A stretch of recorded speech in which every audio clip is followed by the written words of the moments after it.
Hello, hello, hello.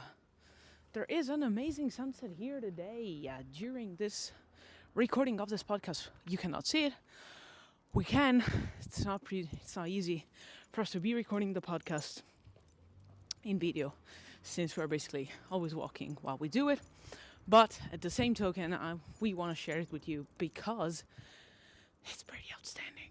And to be honest, that's it's beautiful, and it's kind of one of the things that we want to share, such amazing colors in autumn, and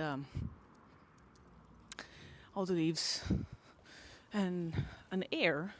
Now the leaves on the ground basically red, sky is red, but the air is snowy. I have no idea how else to explain it, but the air is snow. That's the only word I can use to say this. And I wanted to talk yet again about objections. And the objection that we are going to talk about is one of the key objections, and I'm sorry for anyone who's not in sales, but it is an objection that's quite usual at all times in the sales cycle. And I'm sorry for anyone who's not a salesperson, but trust me on this one. You will need to get ahead on handling objections, whether you're a salesperson or not, just simply because objections will come in many shapes, sizes, and forms, no matter exactly the job title that you have.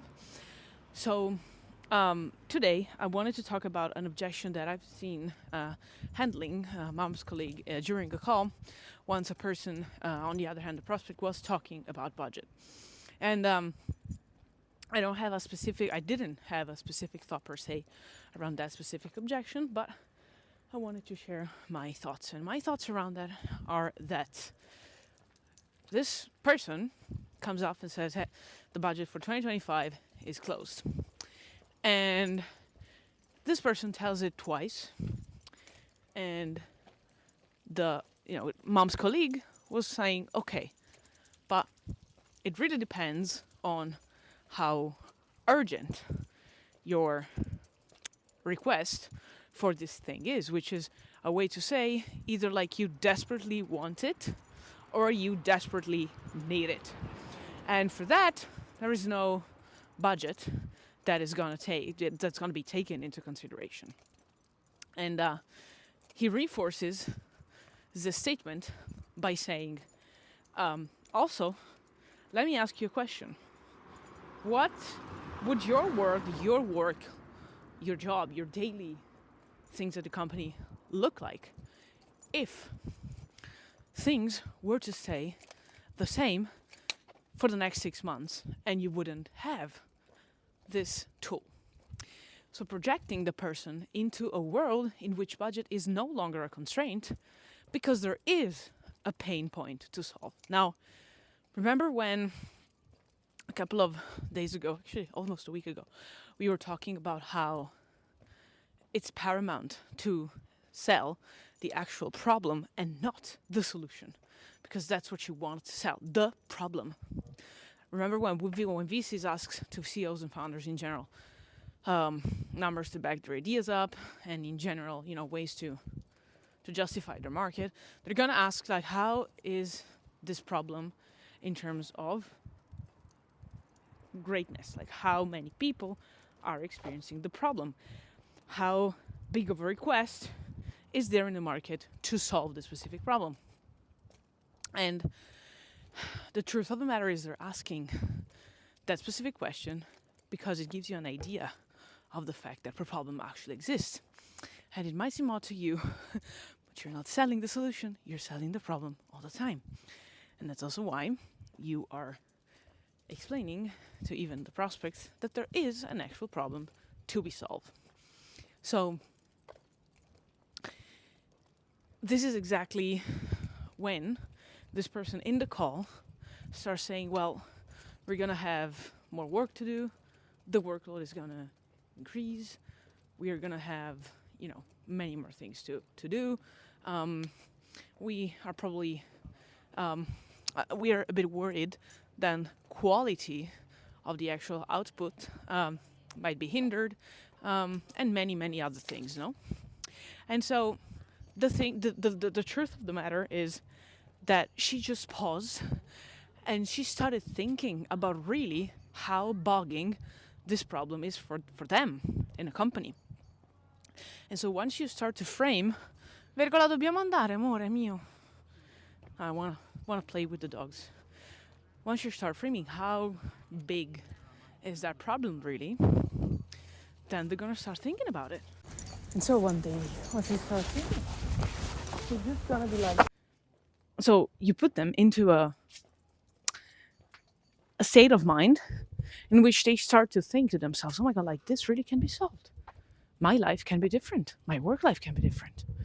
And now we've all experienced that, for example, in the realms of, like, we did it in this podcast, like for the realms of content creators, we use a tool to transcript all the first 100 episodes to create a project, which I am not allowed to talk about right now, but we script the episodes. We took out Mom's voice, which is me, actually, Vergola, and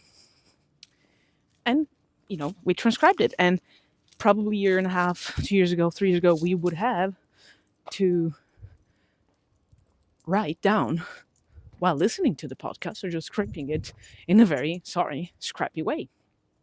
And so once Mom realized it, she was like, oh my God, like how can my life be different with that? Now it's a very manual process still, but it didn't require Mom to hire an editor, for example, or a copywriter or anything else that just resembles that type of professional figure.